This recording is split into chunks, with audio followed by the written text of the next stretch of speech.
days to... In order, the participants in this session on the global economic outlook are from the far left, Mr. Montek Ahluwalia, who's Deputy Chairman of the Planning Commission of India, and I have to admit, somebody I've known for 35 years, and he was my first boss, which makes this situation quite interesting for me. To his right is Mr. Robert Kimmitt, who is the Deputy Secretary in the US Treasury. To his right is Min Zhu, who's Group Executive Vice President of the Bank of China from the PRC. And finally, to my left, and certainly needing no introduction, and a regular participant in this panel is Jean-Claude Trichet, the President of the European Central Bank. I'll start by saying that the economic outlook in the United States is positive. We had significant pickup in the fourth quarter of 2006 in growth, and we expect solid, sustainable growth in 2007 with low unemployment, positive and significant job creation, and moderate inflation. Much of the slowdown that you referred to, particularly earlier in 2006, was attributable to softness in the housing market. Even that market is showing signs that it's beginning to stabilize with some of the data that was released late this week. Even when that market was soft, it did not have an effect on consumer spending, and therefore that demand-led element of the economy was significant last year. We think will be significant in the year to come.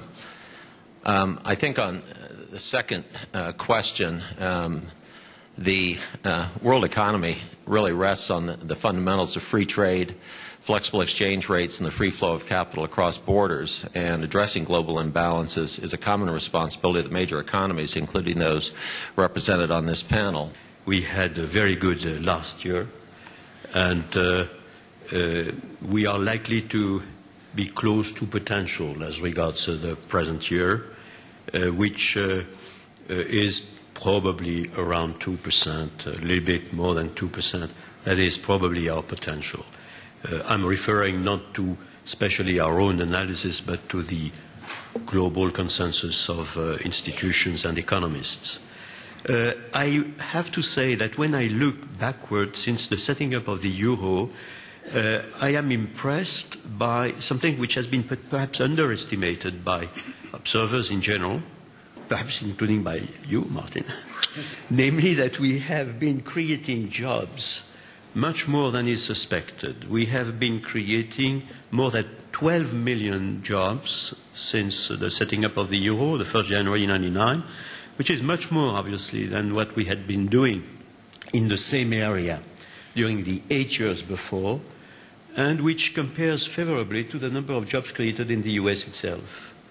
So it means that we have assets and liabilities, and we should not forget our assets, in particular job creation, the job creation capacity over time, and a certain success, I have to mention, in labor utilization, which is one of the goals of the Maastricht Treaty.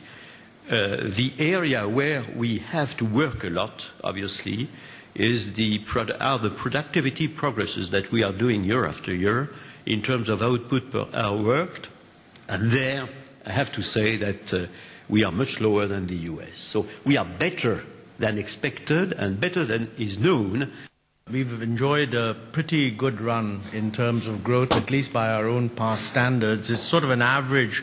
The last 4 years, including the one that's just ending, will show an average of over 8%. And I think this, in our view, reflects finally a reaction of the economy to a somewhat slow and gradualist process of reform that was introduced quite some time ago. And that our judgment really is that the potential for the economy from the supply side is to accelerate further. And current plans are that we should try to take this growth rate of, say, 8% at present to something like 10% at the end of the next 5 years, yielding an average of around 9% growth in the 5-year period. It's great you have a lot of money, particularly in the color of green. But it's not easy to sit in the big pile of money, particularly in the colorful green, not in the colorful red.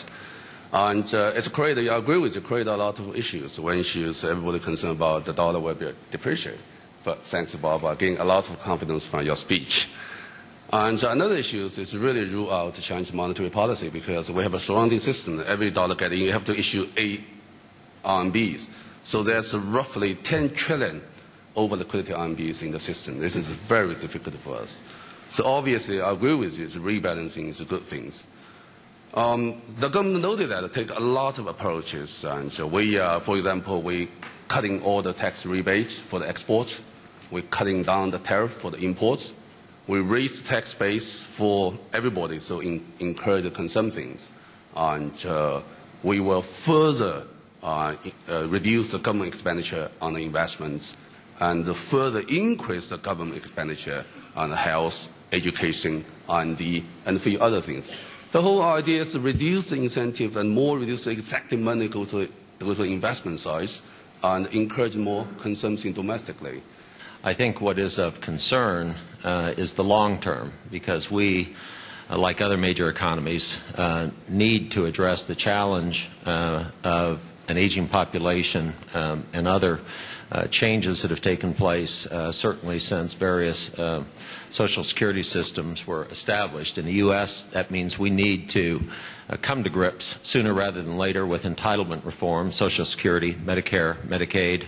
The President mentioned this in his State of the Union address. Secretary Paulson has been reaching out to people on both sides of the aisle in the Congress to see if we can get into a meaningful dialogue and indeed, more importantly, make some progress in that important area.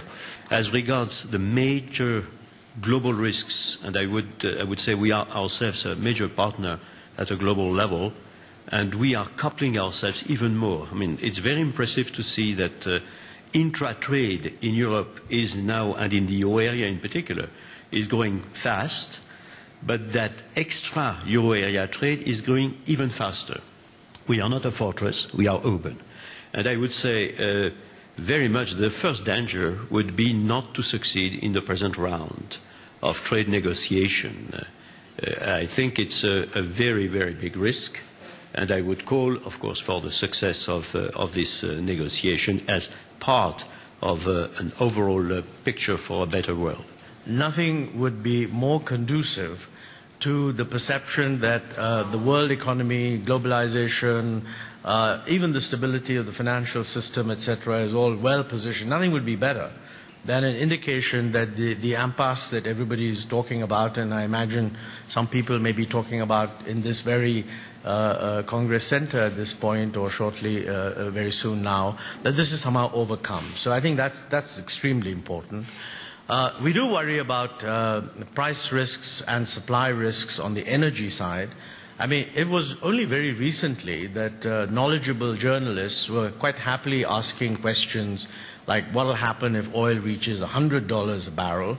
And there was a lot of analysis about the thinness of the market. It's clearly a commodity where the supply comes from geopolitically regions that cannot be said to be highly stable. And so that is a worry. Now, the good news there is that in recent months, the news has been very good. So, frankly, we are quite happy to hang on to that prospect, but one can't help feeling that that is a source of worry. This is encouraging for me because when policymakers are really completely optimistic about everything, you do know that something's going to go very seriously wrong. So the dangers may not be as great as all that. I think the panel did a wonderful job in dealing with these issues, and I hope you are, with the exception, as always, of the odd question. They were a really interesting question they refused to answer. But I think you should all go away with a much better idea of how these the representatives of these countries see our world. So thank you very much.